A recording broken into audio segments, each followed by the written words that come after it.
Muy buenas a todos y bienvenidos a vuestra casa de Fórmula 1. Bienvenidos a un nuevo vídeo en el cual vamos a seguir comentándoos todas las novedades que han surgido. Tenemos en el día de hoy muchísimas noticias que comentaros, bastante interesantes todas ellas, palabras de algunos de los pilotos, palabras de un expiloto, por ejemplo. Os vamos a debatir también algo que me parece bastante interesante de algunos de los temas que tenemos que hablar y también actualizaciones tanto sobre Mercedes como si Mercedes podría estar perjudicando a Aston Martin. ¿Por qué decimos esto? Bueno, se lo han preguntado al Toto Wolff y casi que también lo ha afirmado. Todo lo que vamos a contaros estará detallado en la descripción de este vídeo por si te quieres saltar algún tema y pasar directamente a tu momento de elección.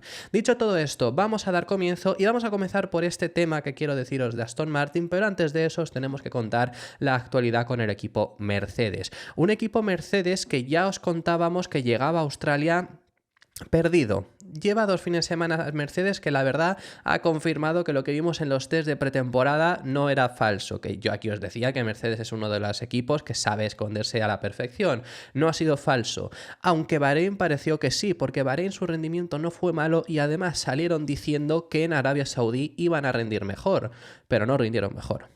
No se adaptaron para nada mejor y encima tuvieron muchos más problemas. Por eso se encontraron ya perdidos porque pensaban eso realmente desde Mercedes y no entendieron qué es lo que ocurrió, por lo cual ahí se paró y todo porque iban a traer actualizaciones este fin de semana en Australia, no llevaron nada y dedicaron esos entrenamientos libres 1 y 2 especialmente a hacer experimentos. ¿Dieron resultado? Pues parece que sí, según está comentando el propio Toto Wolff, especialmente con unos libres 3 donde ya juntaron todo, intentaron poner todo el aprendizaje del viernes en acción en pista en la primera sesión de entrenamientos libres del sábado y dio resultados. Tuvieron un buen ritmo, les salían las cosas, pero luego llegamos a clasificación, fue un décimo Lewis Hamilton, cayó en Q2, luego Russell consiguió clasificar por delante de los Aston, pero los Aston tenía Alonso tuvo daños en el suelo, ese Stroll, el siguiente, y luego era su Noda y a partir de ahí ya estaba siendo superado por los 2 McLaren, por los 2 Red Bull y por los 2 Ferrari, consolidándose como cuarto equipo, podríamos llegar a decir, en esa posición. Eso es lo que le ocurrió a Mercedes este fin de semana y luego la carrera no fue demasiado prometedora tampoco, con un ritmo que Hamilton acabó teniendo que abandonar, pero puso un neumático blando al principio, no tuvo muchísimo mejor ritmo que los demás, luego puso el otro compuesto y tampoco estaba llegando a los ritmos de zona alta, la verdad que era extraño y tuvo que acabar abandonando. Y Russell, la verdad, o sea, los datos ya os lo hemos contado en el anterior vídeo en el día de hoy, que el ritmo de carrera del Mercedes fue para ser quinto equipo. Con un Russell que, bueno, a final de carrera empezó a recortar a Alonso, pero estaba para pelear por ese sexto lugar. Un Mercedes que espera mucho más, quiero decir, porque ya os hemos dicho que Mercedes son catastrofistas y estamos fatal y no sé qué, no sé cuántos, pero es que aunque fuera quinto equipo, que realmente yo creo que son ahora mismo el cuarto, pero aunque fueran quinto equipo es muy buen resultado dependiendo de contra quién los compares. Pero ellos se exigen más, por supuesto, es completamente lógico y ahora mismo en ese sentido están mal. ¿Por qué decimos que sí que encontraron la solución? O bueno, lo dicen desde Mercedes, ya no es que te lo diga yo, lo dice Mercedes, lo explica Toto Wolff, pues porque en el FP3 se dieron cuenta de que el coche efectivamente tiene potencial. El problema, ¿por qué no pudieron demostrarlo a lo largo de todo el fin de semana? Porque les era muy difícil todavía conseguir constancia con el coche. Se dieron cuenta que el coche podía ser veloz, podía ser rápido, metiendo las soluciones para los problemas que estaban teniendo, especialmente en Arabia Saudí tuvieron mucho porpoising, pero les sigue faltando sobre todo ser capaces de mantener ese ritmo en varias vueltas. A una vuelta, quizá con Olmestada sí que pueden pelear, pero luego en el cómputo general les está costando y eso es lo que todavía le cuesta a Mercedes. ¿Qué es lo que hicieron para solucionar el coche? Pues muy sencillo, que es algo que es muy fácil para eliminar el porpoising, que no va a ser la única vez que hablemos del porpoising, por cierto, pero que es elevar el coche. Tú elevas la altura del monoplaza y el porpoising desaparece, pero pierde rendimiento, por lo que ellos consideran que efectivamente están contentos porque se han dado cuenta de que pueden pelear, es porque aun elevando el coche se dieron cuenta de que podían llegar a ser rápidos, pero tienen que conseguir encontrar esa constancia porque están necesitando una altura que no era la que esperaban con este coche. Y ya os hemos contado los problemas que en sí está teniendo Mercedes, ya os los hemos contado anteriormente, especialmente de dónde surgen estos dos problemas. Sobre todo hay dos, uno que es el más claro y es el túnel de viento. Y es que el túnel de viento les lleva fallando a Mercedes 3 años, por lo menos. Porque, digo 3 años por lo menos porque, bueno, quizá antes fallaba, pero antes estaban todavía dominando. No creo que les estuviese fallando cuando estaban dominando. Imagínate si les estuviese fallando en aquella época, que estaban siendo dominadores y quizá teniendo un peor rendimiento del que ellos esperaban. Ya sería para echarse las manos a la cabeza. Pero lleva 3 años fallándoles. Esta anécdota os la hemos contado mucho, que para ellos el diseño sin pontones de 2022, lo que le decía el simulador, lo que daban los datos en comparación contra lo demás, es que iban a arrasar. O sea, los datos que ellos tenían de su simulador y los datos que Red Bull recogía del suyo, arrasaba Mercedes, pero no arrasó. Eso ya os lo hemos contado muchas veces, se dio el mismo caso en 2023, por eso mantuvieron el diseño sin pontones, creyendo que sí que lo iban a ser capaces de funcionar, y ya para este año han cambiado de concepto, y ellos ya lo contaron en Arabia Saudí. Ahora bueno, han salido contentos, pero en Arabia Saudí lo contó el propio Russell, que es que los datos que tenían con tenemos que poner este coche, esta configuración del coche, porque vamos a tener tal resultado. Y no era ese resultado, era mucho peor. Entonces, que algo les falla en ese túnel de viento, esto ya os lo hemos explicado. Y luego hay un punto que también les falla, según se está reportando, que es la parte trasera. No son capaces de generar tanta carga aerodinámica en esta parte trasera, no está tan optimizada. Recordemos que han cambiado las suspensiones, esto llevamos mucho tiempo indicándolos, han cambiado el sistema completo, han pasado de una pull rod a una push rod, que bueno, pues es un sistema diferente de suspensiones, ya os hemos explicado, no da demasiado beneficio el cambio, pero por ejemplo es la que lleva también Red Bull. Y hay muchos motivos por el que hacer ese cambio, pero no está del todo optimizada y está sufriendo mucho Mercedes. Y esos son los dos problemas sobre todo que tienen. ¿Coincidencia? Y por ese motivo es por el que os estamos diciendo esto, por el que os estamos comentando de puede ser perjudicado Aston Martin. Estas dos cosas, que es el problema que tiene Mercedes, las utiliza Aston Martin. Las dos, además, porque el túnel de viento, sabemos que Aston Martin este año finaliza su propio túnel de viento, que hay algunas noticias sobre ese túnel de viento, pero os lo contaremos más adelante, pero finalizan ese propio túnel de viento a partir de esta temporada, pero hasta entonces lo están utilizando. Y no es que lo estén utilizando, es que lo han utilizado. Y ahora os hablamos sobre esto, ¿no? Entonces les perjudica eso y además las suspensiones. Las suspensiones traseras, le compran la suspensión trasera a Mercedes y le compran también la caja de cambios. Y esa suspensión trasera, que ya os hemos contado que en el Aston Martin no estaba optimizada antes de saber que en el Mercedes tampoco, pero porque en Aston Martin al final Aston Martin recibió la notificación de que cambiaban esas suspensiones, que ellos podían haber optado por quedarse con la antigua, porque Williams, por ejemplo, lo ha hecho, pero ellos quisieron cambiarlo porque era mejor. Pero lo recibieron muy tarde, entonces el coche, hay ciertas cosas que necesitas cambiar del coche para introducir ese sistema, es un sistema diferente y al final es como si una pata de una silla estuviera a la inversa, me refiero que no tiene nada que ver con el anterior, entonces hay muchas cosas que cambiar y por eso Aston Martin en sí, lo que ellos pueden lo van a optimizar, pero es que la suspensión en sí no está del todo bien optimizada, que eso Mercedes necesita actualizarla. Entonces, claro, estos dos problemas, que son los que más grandes tiene Mercedes, los está utilizando Aston Martin. Y esto mismo se lo han preguntado a Toto Wolff y de ahí es donde viene. ¿Está perjudicándole estos problemas a Aston Martin? Pues ha dicho cosas bastante interesantes porque la verdad que deja esa duda también incluso él abierta de si podrían estar yendo mejor que Mercedes sin este problema, si ellos no tuvieran problemas en su túnel de viento y hicieran sus propias suspensiones, que sus suspensiones van a tener que seguir comprándoselas a Mercedes una temporada más, no como el simulador, que a partir de este año ya tienen el suyo, pero las suspensiones en el 25 todavía se la compran, en el 26 ya empezarán a hacer ellos mismos las suyas, pero deja esa duda, incluso él entra abierta de podrían ir mejor, incluso con este problema. Lo que dice es lo siguiente: no lo sé. Es decir, han dado un salto enorme en rendimiento, obviamente el invierno pasado, y creo que se han estabilizado más o menos ahí.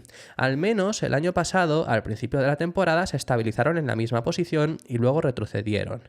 Creo que en general pueden estar más contentos con su rendimiento que en 2022, que eso desde luego. Pero es la misma suspensión trasera, es el mismo túnel de viento. ¿Podrían ser más competitivos? Pues no lo sé. Aquí os digo una cosa, ¿podrían ser más competitivos? Yo te voy a decir que no. Puede ser que sí, pero te voy a decir que no porque no lo sabemos y porque tener tu propio túnel de viento no te asegura nada, Mercedes no le asegura nada, quiero decir. O sea, no vamos a dar por hecho que efectivamente podrían ser más competitivos. Podrían perfectamente, pero no tiene por qué. Yo lo que sí que os voy a decir es que desde luego en estas circunstancias no puedes ser más competitivo que Mercedes ahora mismo. Puedes estar ahí, están ahí, puedes estar cerca o incluso un pelín por delante, pero no puedes ser un equipo dominador, sin lugar a dudas, teniendo esos problemas y teniendo el mismo, o sea, dependiendo de un equipo que tiene estos problemas. Si no dependieras de él, sí, pero claro, pero ahora mismo que dependes de él, no puedes estar en ese punto. ¿Por qué? Bueno, la demostración de que efectivamente Aston Martin también ha sufrido, por ejemplo, el problema del túnel de viento, es que es muy clara, además, y ya os lo hemos contado anteriormente. Aston Martin en 2022 llevan el peor coche a principio de temporada. Era el peor claramente y habían usado ese túnel de viento.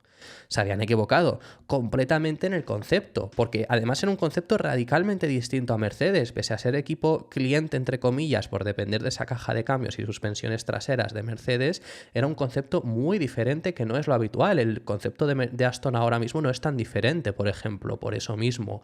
Entonces era curioso. Y se equivocaron. Tuvieron que cambiar el concepto a lo largo del año. A final de temporada, la verdad que estaban siendo más competitivos, pero por ahí viene lo que dice Wolff de están más contentos que en 2022. Nos vamos a 2023. Ese cambio grande que introdujo Aston Martin, que mejoraron muchísimo y empezaron a ser el segundo equipo. ¿Ellos esperaban ser el segundo equipo?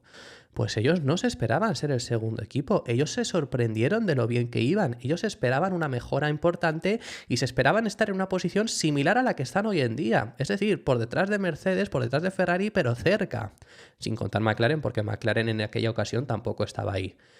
Y no fue el caso, sino que estaban segundo equipo de repente, estaban peleando por podios, pelearon por la victoria en Mónaco, o sea, se sorprendieron a bien.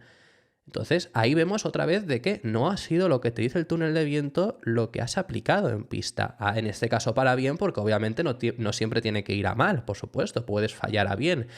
Pero igual que fallaron a bien a principio de temporada, fueron a mal en las mejoras que introdujo Aston Martin. Recordará que el paquete grandísimo de mejoras que se venía en Canadá, que iba a ser una revolución y demás, ellos lo vendían así, no acertaron. En el túnel de viento seguramente que les decía que sí, pero es que no acertaron, es que no fueron hacia adelante. Y como eso, pues bueno, luego a partir de ahí la verdad que más o menos se han estabilizado en ese quinto lugar que están ahora mismo como equipo, pero desde luego que yo sí que creo que les está perjudicando. Como a Mercedes, por supuesto, pero que cuando es Mercedes, el propio equipo que es tu túnel de viento, pues lo tienes que arreglar. Cuando ni siquiera son tus propias herramientas, es frustrante. Es como os lo contábamos hace unos días, el problema que tiene Sauber con las paradas, que es frustrante para ellos porque es un problema que además les está lastrando y no pueden solucionar. Pues es lo mismo en el caso de Aston Martin. Y claro, ¿serían más competitivos? Pues ya tiene bastante mérito estar ahí, por supuesto, dependiendo de ello. Por eso también quieren dejar de depender de nadie, por supuesto. Y yo os digo que no serían más competitivos, vamos a negarlo porque no lo sabemos, por supuesto, puede ser que no. Pero desde luego, si no tuvieras esos problemas, pues no habría tantos fallos en algunas ocasiones seguramente. Así que bueno, eso es lo que os queríamos comentar. Vamos a pasar al siguiente de los temas y queremos hablar acerca de unas palabras que ha dado Mario Andretti, el estadounidense, el fundador, por supuesto, del equipo Andretti que quería entrar a la Fórmula 1, que está en muchísimas otras categorías, IndyCar, categorías estadounidenses y demás. Y además, ex campeón del mundo de la Fórmula 1. Mario Andretti corrió durante varios años en la categoría y sabemos que ganó en 1978. También es uno de los pilotos más laureados en Estados Unidos, en IndyCar y demás. Su hijo luego más tarde corrió, también llegó a correr en Fórmula 1 y demás. Y ha hablado en la Gaceta de los Sport acerca de Carlos Sainz sobre algo que ha dicho que desde luego creo que tiene toda la razón del mundo. Al final ha ido a decir que Carlos, también Leclerc, lo añade por supuesto, tiene madera de campeón. Esta victoria no tiene nada de regalo, aunque Max haya abandonado. Sainz ha tenido un gran ritmo desde el inicio y ha hecho una carrera estupenda. Siempre es motivo de felicidad ver a un coche del Cabalino ganar, y más si es doblete. Siempre he sostenido que, al igual que Charles Leclerc tiene madera de campeón del mundo, lo hemos visto en repetidas ocasiones y continuamos viéndolo en Melbourne. Carlos ha conseguido ponerlo todo en orden desde el principio y ha tenido mejores sensaciones en el SF24. ¿Tiene Carlos madera de campeón? Pues desde luego, porque lo hemos visto en muchas ocasiones al final, pero es que lo que más te lo demuestra es el hecho de cómo pensaban en Ferrari que iba a ser Carlos y cómo les ha sorprendido desde el día 1. Carlos lleva las mismas victorias en Ferrari que las que le lleva, por ejemplo, Charles Leclerc. O sea, eso ya es algo que desde luego te deja ver esto en evidencia. En Ferrari desde que están juntos, porque Leclerc tuvo otras 2 victorias en 2019.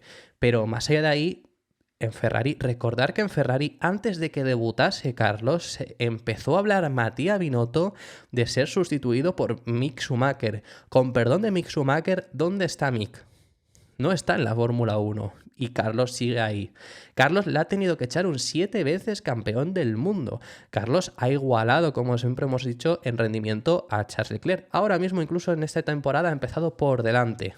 Desde luego que tiene... O sea, si Leclerc tiene madera de campeón, lo tiene Carlos, por supuesto, porque está a ese nivel. Pero además es que Carlos, por ética de trabajo, por forma de ser, por forma de trabajar, por forma de esforzarse, por forma de ser con el equipo, porque esto también es a veces muy importante. Hay mucha gente que le ha achacado que es segundón en este sentido. No es segundón, es una persona que además mira mucho por el equipo siempre. Desde luego que para mí tiene toda esa madera de campeón. Y ya luego por esas cualidades. Es rápido, es un tío que sabe adelantar, que sabe defenderse, que sabe gestionar las carreras. Es que Singapur fue un espectáculo lo que pudo llegar a hacer. Sabe entenderlo, sabe leerlo en coches. En Singapur es que estuvo corrigiendo al muro. Es que en Singapur esa radio mitiquísima de Yeah, It's on Purpose, de que le preguntaron de si que Norris estaba consiguiendo DRS que intentase sacarle porque creían que tenía más ritmo. Y dice, no, es que le estoy dando el DRS a posta para que los Mercedes no le adelanten primero a Norris y no me adelanten luego a mí. Entonces, desde luego que eso es algo que solo hacen campeones. ¿Será algún día campeón Carlos? Pues es muy difícil ser campeón, por supuesto, porque tienen que dar muchos condicionantes. Si tuvieran los 20 pilotos el mismo coche, desde luego que Carlos sería uno de los pilotos que podría estar peleando por el título sin lugar a dudas. Y aquí también quiero yo haceros una reflexión, quiero hablaros acerca de una cosa, porque esto es algo que incluso se lo preguntaron no solo a Sainz, que Sainz respondió y ahora os decimos lo que dijeron, sino se lo preguntaron también tanto a Leclerc como a Norris. Esto se lo preguntaron en la rueda de prensa de la FIA posterior a la carrera en Australia. ¿Qué respondieron?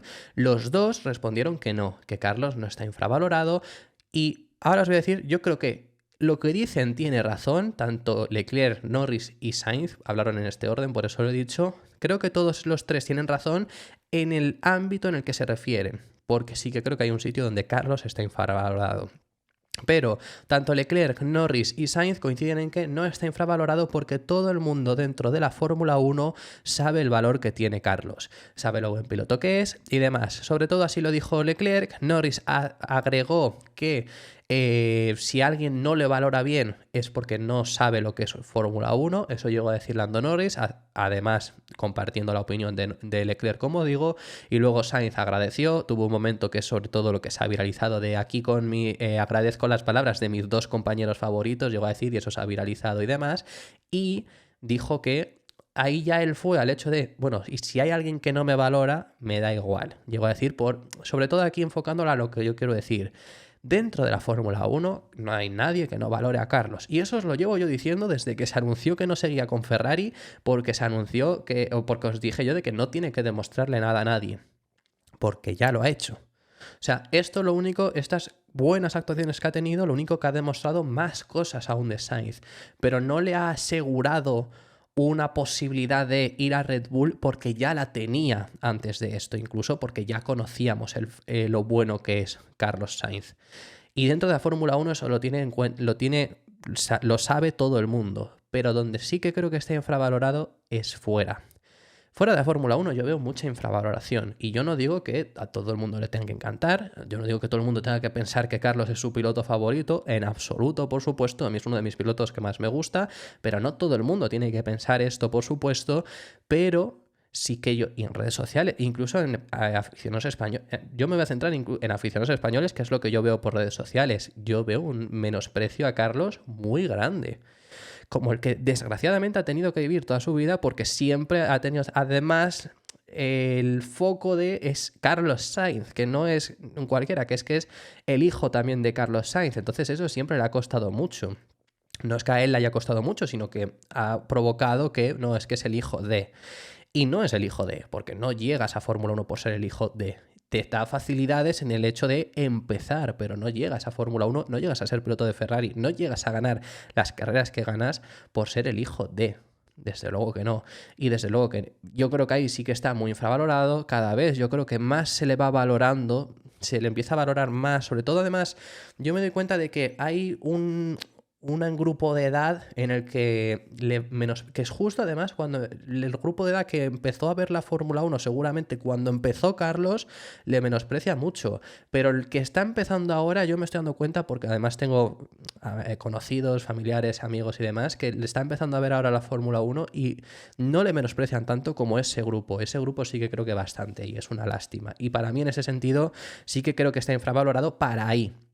No, para, como digo, el público que sabe de Fórmula 1 bien, demás, lleva muchos años viendo Fórmula 1, nadie lo menosprecia, y menos aún todo el mundo que hay dentro de la categoría.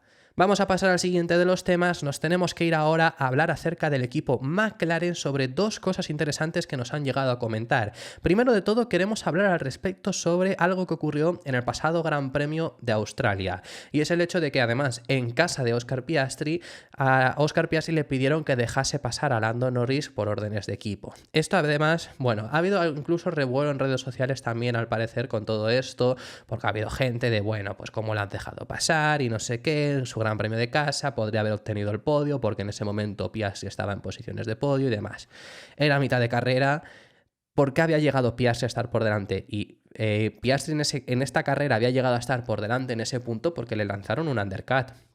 Piastri estaba teniendo más problemas de degradación y optaron por parar antes que Norris. Norris además opta por alargar un poco más la parada porque había parado Leclerc, ya le había hecho undercut, pues vamos a intentar atacarle luego con mejores neumáticos. Entonces optaron a eso y no solo le hizo Leclerc el undercut, sino que se lo llevó a hacer Oscar Piastri. Y los dos pilotos han coincidido en decir lo mismo, que es que al final en ese punto, además sobre todo en ese punto de la carrera, si llega a ser en la última vuelta, hay una distancia de 5 segundos contra Leclerc que no la vas a recortar. Y es el Gran Premio de casa, es que de Piastri, es que el que no va a pedir la posición es Norris, por mucho podio que pueda llegar a obtener, porque es su Gran Premio de casa y hubiera sido el primer australiano que llega en su Gran Premio de casa al podio. No se lo vas a quitar. Ricciardo lo tuvo, pero le descalificaron más tarde. Entonces no se lo vas a quitar. Pero en las circunstancias en las que estaba a mitad de carrera e intentando alcanzar a Leclerc, el que no se queja tampoco es Piastri en ese momento porque claramente estaba siendo más rápido. Lo que ha explicado Norris, estas son palabras que os recogemos ahora que ha dado el británico, es que aún así, aunque no hubieran optado a eso, lo hubiera acabado adelantando. Pero no porque tuviera más ritmo, que es que lo estaba teniendo en general en la carrera. Fue más rápido este fin de semana Norris que Piastri. Es que tenía mejores neumáticos, es que le iba a acabar adelantando. Lo único que hubiera provocado que le hubiera costado más completar el adelantamiento, y costándole más perjudicas al equipo, y ninguno de los dos quiere perjudicar al equipo. Comenta que esto no ha cambiado nada entre ambos, se siguen llevando por supuesto muy bien y que siguen buscando lo mejor para el equipo. Yo era mucho más rápido y la habría adelantado de todas formas. Lo que pasa es que no quieres retrasar el proceso. Cuanto más tiempo pasase detrás de él, peores eran mis posibilidades de alcanzar a Charles e intentar adelantarle. Así que si no creo que el resultado haya cambiado en absoluto. Me hizo la vida más fácil y creo que nos ayudó como equipo, por lo que estoy muy agradecido y nos respetamos mucho en este tipo de sentidos, situaciones. Pero no creo que el resultado haya cambiado en absoluto. Lo siguiente que os queremos comentar al respecto sobre el equipo McLaren es algo que han hablado los dos pilotos que me parece muy curioso, y aquí es donde aparece de nuevo el porpoising. Hay dos equipos que han tenido porpoising, que son Mercedes y que son McLaren. El problema de Mercedes es que no es que tengan porpoising, el problema es que el porpoising le viene porque no están siendo lo suficientemente rápidos que ellos esperarían y necesitan bajar más el coche. En el caso de McLaren, en la altura en la que ya de por sí están, que bueno, podrían subirlo y les aparece el porpoising, como decimos, pero en la altura en la que están rinden bien, pero en algunas ocasiones, sobre todo en curvas rápidas, especialmente en Arabia Saudí, les surge porpoising también. Y es algo que se repite. Al final, el porpoising fue tema de discusión en 2022, primero porque fue muy exagerado en 2022, quiero decir, era el momento en el que estaba en el auge ese problema, y porque es que era peligroso para la salud. Ya más adelante se logró mitigar, pero esto es lo que os hemos explicado siempre, se ha logrado mitigar, no se ha solucionado. y no se va a solucionar, porque es muy complicado. O sea, al final, hasta en determinados circuitos le ha parecido a Red Bull que Red Bull desde 2022 lo tiene medio controlado, pero es un problema que no puede solucionarse porque con estos coches te genera ese rebote al final, ese marsopeo que se dice en español, aunque lo digamos porpoising, que me parece mucho más elegante. Pero ese marsopeo, ese porpoising aparece con esta generación de coches porque el efecto suelo provoca eso. Y lo provocó en su día y por eso se prohibió el efecto suelo y ahora lo vuelve a provocar, que lo hemos introducido en Fórmula 1. Es algo que no se va a solucionar del todo, por supuesto, y un mínimo de porpoising va a seguir habiendo siempre. El problema es cuando es perjudicial para la salud. Y eso es lo que hablan los pilotos. En este sentido, los dos pilotos coinciden en que puede ser perjudicial para la salud y si es...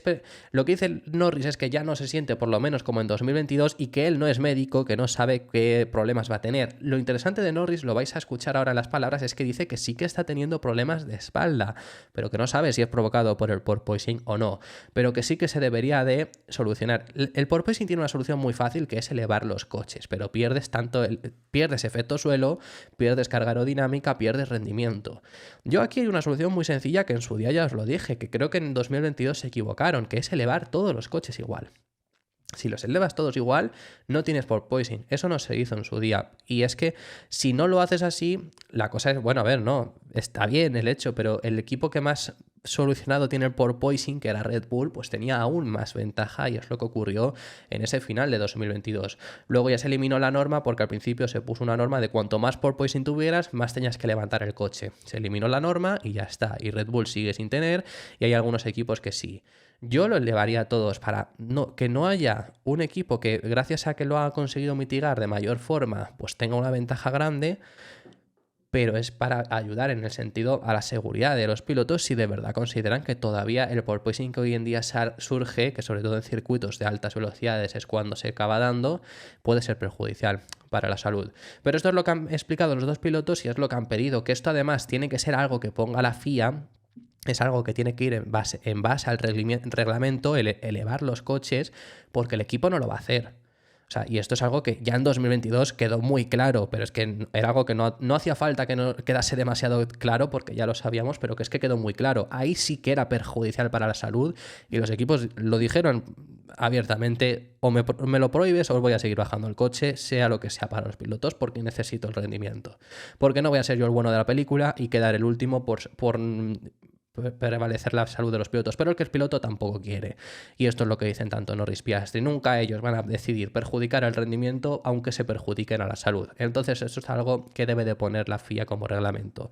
Definitivamente no es tan malo como hace 2 años, así que las cosas han mejorado desde entonces con el rebote y todo eso.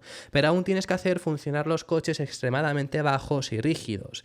Eso te pasa factura. Todavía lucho mucho con mi cuerpo y mi espalda.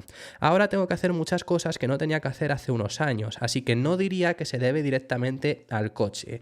Creo que un poco de esto es algo mío natural, pero es necesario mejorar las cosas a largo plazo, especialmente si voy a estar aquí muchos años. Claro, es que hay alguno que se puede plantear no estar muchos años por tema porpoising. Siento que hemos hecho un buen trabajo al abordarlo, pero es algo a lo que debemos estar atentos en el futuro. Como dijo Lando, al fin y al cabo vamos a pilotar el coche como sea más rápido y nunca vamos a renunciar al tiempo de vuelta por tener un dolor en el cuerpo después de la carrera. Pero se necesitan reglas que nos impidan eso, porque somos tan competitivos que vamos a intentar conseguir el mejor tiempo de vuelta sin importar lo que cueste físicamente. Lo último que vamos a hablar, y es con respecto al otro de los pilotos australianos, el otro piloto que fue local en el pasado fin de semana en Melbourne, es Daniel Ricciardo. Ya os hemos contado esta semana que a Ricciardo en teoría le han dado un ultimátum. Esto Helmut Marko lo ha negado públicamente. Negó también el de Nick de Vries, o sea, es que es lo que os dijimos cuando os hablamos acerca de ultimátum. Me puedes decir, me puedes confirmar y me puedes asegurar al 100% que no le has dado un ultimátum. Pero es que negando el ultimátum, Helmut Marko ha dicho que si no mejora, desde luego que no hay que descartar tampoco un posible reemplazo. Eso lo ha dicho Helmut Marko. Negando el ultimátum, ha dicho eso públicamente. Eso ya es un ultimátum. Yo ya os conté que lo que contaban los medios neozelandeses de que le hayan dado 2 carreras, yo me creo que le den en 3, por el hecho de que si acaso no rinde cuando empiece Liam Lawson, sea a partir de la gira europea en Imola. Pero bueno, independientemente de esto, el comienzo de temporada de Ricciardo está siendo bastante malo. 3-0 en quali, 3-0 en carrera. El rendimiento está siendo, en la diferencia contra Tsunoda, está siendo menor que lo que fue en el principio de temporada pasada la diferencia entre Tsunoda y De Vries.